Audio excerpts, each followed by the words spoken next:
Benji, nasan na naman tayo? Ano na namang lugar to? Kadiri talaga mga palaka. Yari sila sa akin kapag nahuli ko sila. Pag nainitan ng laba yung hangin, aakyat to papunta dun sa lobo. Tapos lilipad na tayo. Narinig mo yung mga kawal kanina? Sabi, meron daw palasyong malapit dito. Baka makatulong sa atin yun, baka alam nila kung nasan yung susi. Ituloy mo lang ang pagiging masama at sisiguraduhin kong hindi na makakalabas sa bahay na ito ang tunay na Riden. Nagugutom na po ako. May nakita akong kuneho. Habulin ko. Huwag ka magpapapasok dito ng kahit sino, ha? Itong babae, mahal na prinsipe, ipinagpipilitan niyang ginawa ni Bantay ang kaibigan niyang aso. Ano mang problema mo, handa akong tumulong sa'yo. Magandang binigyan mo. Ako nga pala si Prinsipe Adon.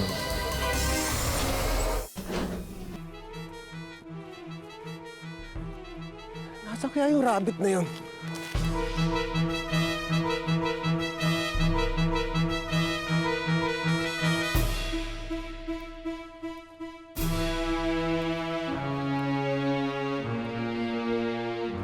Kawawa naman tong rabbit na to. Pero ano kakainin na ni Jessie?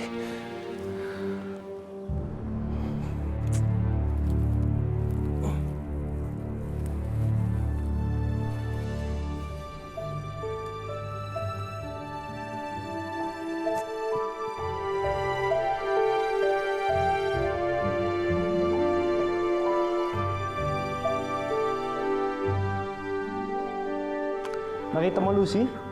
Walang magic tong si Bantay. Isa lang siyang normal na aso. Yun yung naiisip kong dahilan kung bakit naging aso tong si Benji eh. Di ba, Benji? Oo nga! Wala pa dito sa palasyo ang aking inang Reyna. Kaya pagbalik niya, sasabihin ko sa kanyang problema mo. Salamat ah. Kaya lang, hindi lang yun yung problema namin eh. Hindi kami taga rito sa kaharian nyo. Anong pansin ko nga sa suot mo? May mahiwagang pinto palabas dito sa mundo nyo, pabalik sa mundo kung nasa ng pamilya namin. Ang kailangan namin ay ang susi para makalabas dun sa pintong yun. Susi? Susi, amin naaalala ko. May lawang malapit dito. Sa tuwing kabilugan ng buwan, may nagpapakitang susi doon na nasisinagan ng liwanag ng buwan. Talaga? Baka yun nga yung susing hinahanap namin. Pwede mo ba kaming samahan dun sa lawang sinasabi mo? Pwede, pero kinalulungkot ko sabihin sa'yo, kakatapos na ng pagbilog ng buwan eh. So, sa susunod na buwan, bakit masasamahan na makaalis dito sa mundo namin? Sa isang buwan pa daw ang dating ng asawa ko galing sa pagko-construction. Kaya dumito na muna kayong mag-ina. Mare, pasensya ka na ha. Alam ko nakakahiya pero talagang tatanggapin ko na yung alok mo. Hayaan mo pag nakaluwag-luwag ako, baka subukan ko na rin bumalik sa pag-nurse. Alam mo, kung kailan kayo makaluwag, edi doon na lang kayo maghanap ng malilipatan nyo. Mare, salamat at ang bait-bait mo talaga sa amin ng mga anak ko. Ano ka ba? Naging mabait ka rin naman sa amin. Kayong dalawang mag-asawa sa pamilya ko. Nung nangungupahan pa lang kami sa inyo dati, kahit ilang buwan kaming delayed sa renta, noon kang makarinig kami ng angal mula sa'yo, kaya kay Riden. Ay, nako. Si Riden. Itay, buti na lang po hindi niya niluto tong si Rabbit. Ang cute-cute niya po kasi. Naawa ako eh. Tsaka, may nakakuha naman ako mga prutas dito eh. Mas masustansya yan kaysa sa karne. Oo nga po eh. O tay, magdasal muna po tayo bago kumain. Sige. Kala mo na po maglida.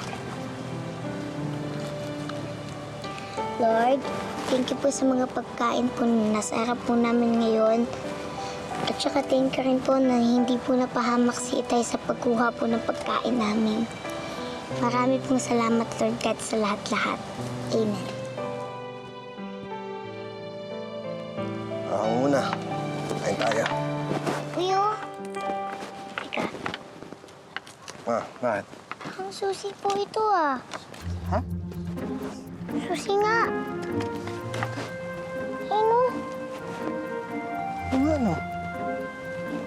Hindi ko nakita kanina to, ah.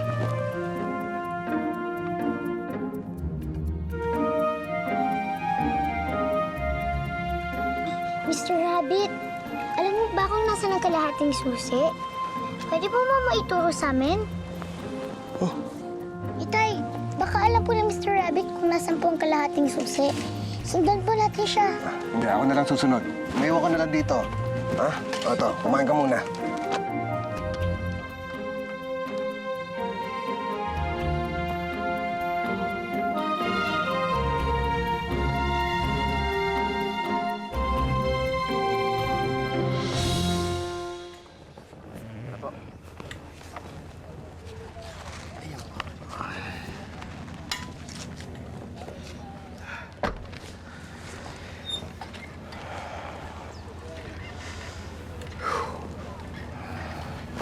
Dito po.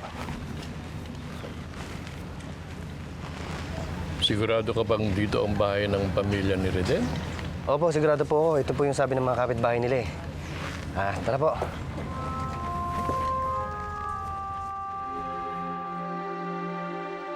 Bakit kaya talaga nagbago na yung asawa mo, no?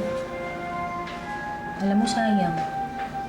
Tinapon na lang niya yung pagiging urang asawa at ama niya. Alam mo, Mari, parang ibang tao na nga talaga siya eh. Parang hindi na siya si Reden. Mare. Maring Dulce. Mari, si Puloy. Oo nga. Sandali lang. Maring Dulce. Puloy? Sige. Oy. Ano hong ginagawa niyo dito? Dulce, gusto ko sumama ka sa akin. Kasama na yung mga anak mo. Doon na kayo sa bahay tumira kasama si Reden.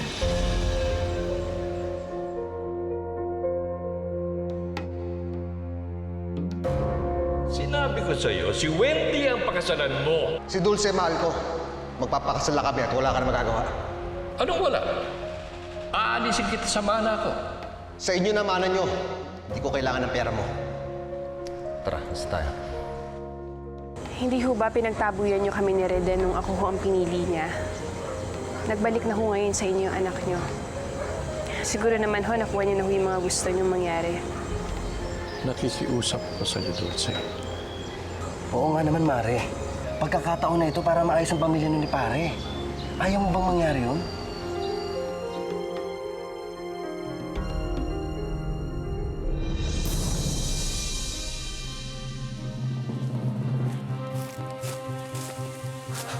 Susi. Kung nasa ka man, Rabbit, maraming salamat sa pagtulong mo, ha? Ano kung kukunin to?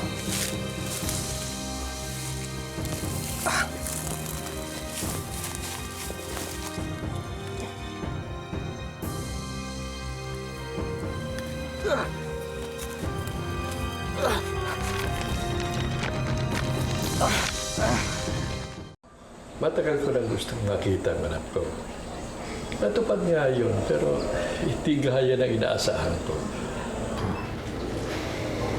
Dulce, kasal kayo ni Reden.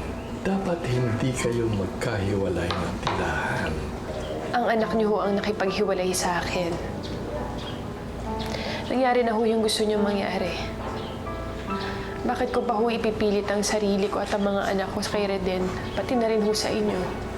Dahil mali ako. Mali ako nung pinilit kong paghiwalayin kayo ni Reden. Nanayag sa akin ang galit mo.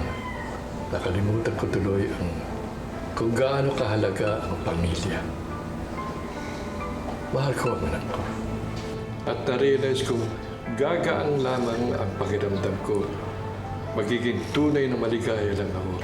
Eh dapat mahalin ko ang mahal niya.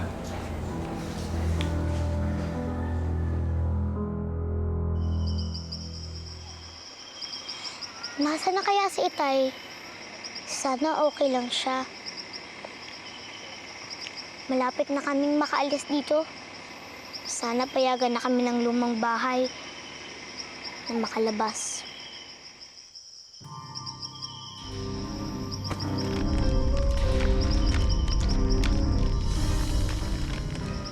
Itay! Lumilipad na po ulit itong kubo! Bumalik na po kayo! Itay!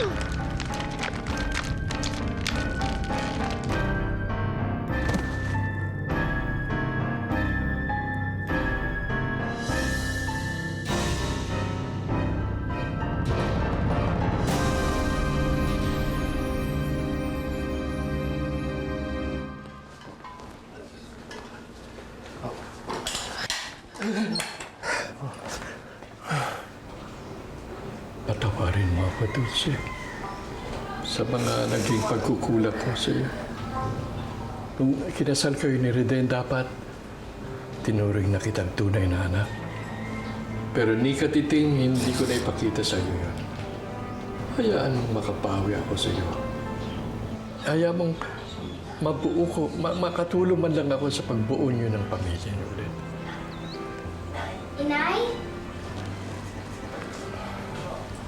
Ay, sino po siya?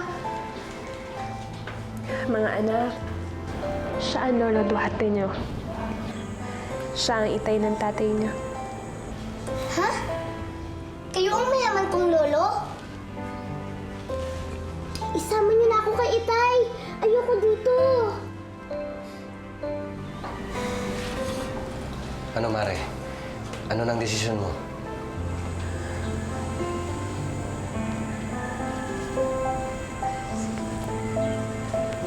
Maraming salamat sa iyo, Dulce.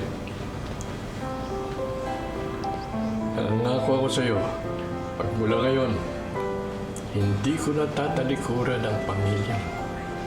At kay Benji, nawawala mo anak. Pagtutulong-tulong tayo para hanapin siya para mabuo uli ang iyong pamilya. Ayusin din natin ang pagsasama ninyo ni Reden. Salamat po.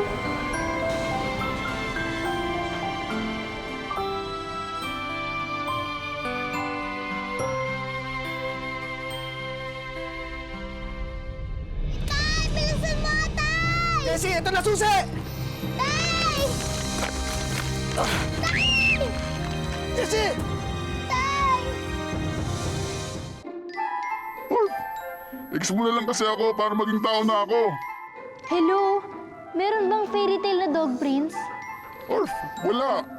Wala naman pala eh. At saka paano ka nakakasiguro na magiging tao ka na talaga kapag hinalikan ulit kita? Para kiss lang. Orf, orf. Wala namang mawawala sa'yo eh. Sige na, sige na. Matigil ka lang. Mayos ka, ha? Sarado mo nga yung bibig mo. Lucy? Lucy, Prinsipe Adonis? nakaupo na sa trono ang Inang Reyna. Handa na kayo kausapin tungkol sa problema ninyo. Salamat. Benji, tara. Tara, halika. Punta tayo doon. Punta tayo sa... Ay, kulit mo ngayon, ha? Ang magic ng kaharian na ito, ang dahilan kung bakit naging aso ang kaibigan mo. Sa oras na makaalis kayo dito, babalik na siya sa normal. Talaga po? Oh, Benji, narinig mo yun? Ayos, kailangan na lang pala natin hintayin lambas yung susi para maging tao na ako at makauwi na tayo sa pamilya natin. Orf, orf. Maraming salamat po, mahal na Reyna. Benji, tara na.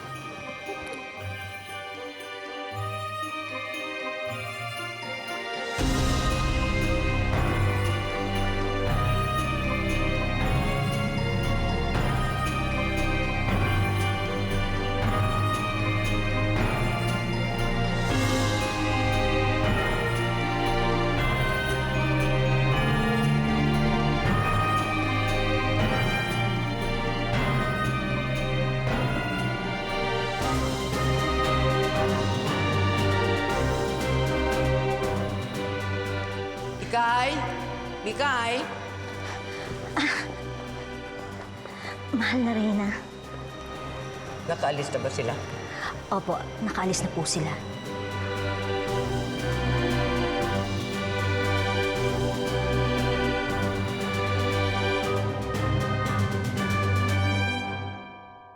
O magkape ka muna bago ka umalis. Hindi ba pasasakitan mo lang ang loob mo pag tumira ka na kasama si Reden sa iisang buhong? Eh, kwento ni Puloy eh. Naglalagi raw dun yung ex ni Reden. Alam mo, Mare, alam ko namang masasaktan ako kung gagawin ko to. Pero kailangan ko itong gawin para sa mga anak ko. Dahil ano? Dahil alam kong may nangyari, kaya nagbago si Reden. At aalamin ko yan, kaya ako titira sa kanila. Alam mo, Mare, umaasa pa rin ako na maibabalik ko ang asawa ko sa dati.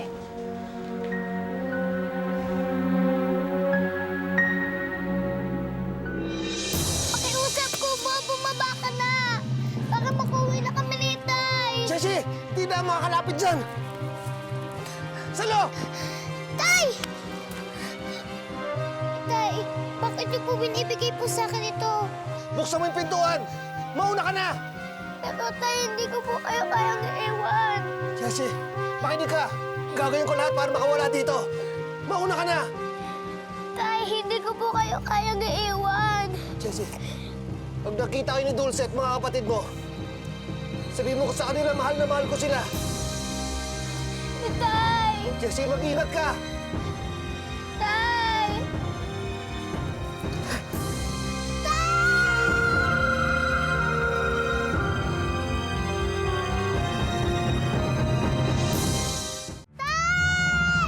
Jessie, mag-iingat ka! Tay! Jessie, pangako ko sa'yo. Magsasama ulit tayo. Mabubuo ulit ang pamilya natin. Tay!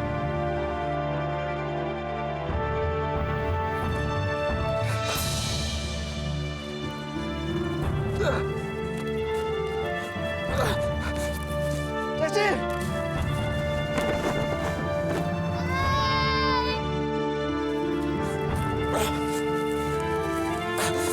Jessie!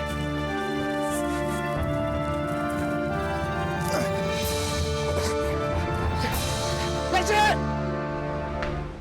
Ang yaman naman ng pamilya ni Itay. Dapat dati pa kami tumira dito. Mag-turn muna nga ako. Nay, okay lang po ba kayo? Oo naman, anak. Nay, bakit parang di kayo masaya? Anong kailangan mo sa babe ko? Hihingi lang sana ako ng tulong. Ang sabi ni Riden, ayaw na niya sa mga anak ninyo. Bakit tayo kayong humaharap sa amin? You're talking to the future wife of Ako pa rin Riden. ang asawa dahil hindi pa kami anal. Anak, masaya ako. Gusto ko mabuo ang pamilya natin. Oh, nasaan si Reden? May lakad po yata. Hello, Dulce. Tinutuon niyo po yung sinabi niyo, ha, Tito, na dadalhin niyo ang pamilya ni Reden dito. Welcome home. Ikaw, Dondon, alam mo ba kung nasaan si Reden? Sinundo po ni Wendy kanina. Mukhang may date yung dalawa eh. Ano ka ba? Sinundo lang, may date na kagad. Dulce, pasensya ka na dito sa kapatid ko, ha. Naku, huwag kang mag-isip, ha. Baka nagpasama lang sa kung saan. Ay, mabuti pa, Maida, samahan mo na sila sa magiging kwarto nila. Dali. Ikaw rin, pagpahingin mo na si Tito Duarte. Excuse lang. Sige po. Feel at home.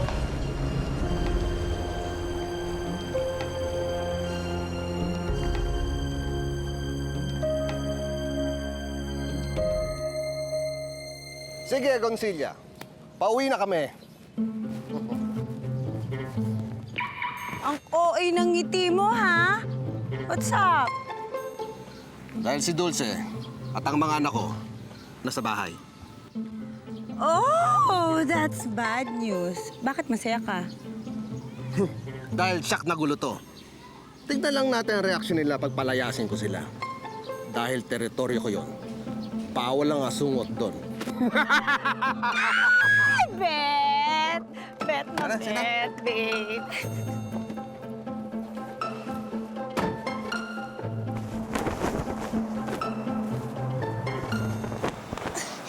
Hindi ko na makita si Itay. Ang taas-taas na netong kubo.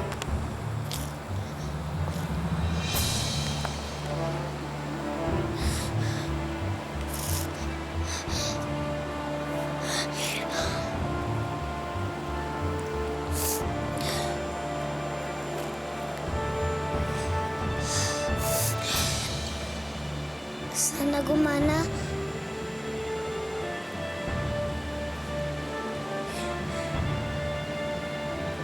Sana makabalik na kami sa home sweet home.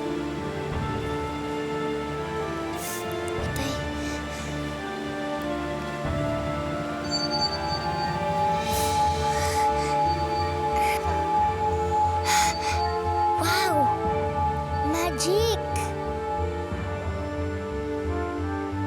Daddy Kip.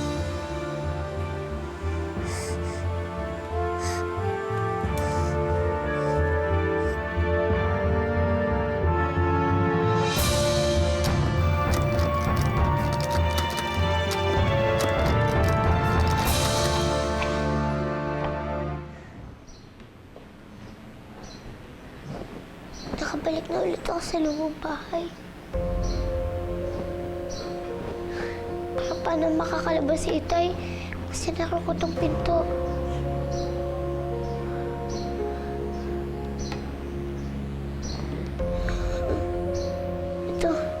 Itong susi.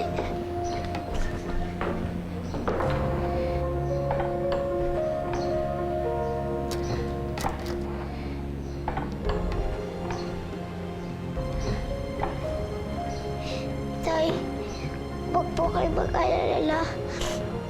Pagsisikapan ko pong makabalik po kanilang inay. Pagsisikapan ko pong makalabas dito sa lubong bahay. Mag-ingat po kayo.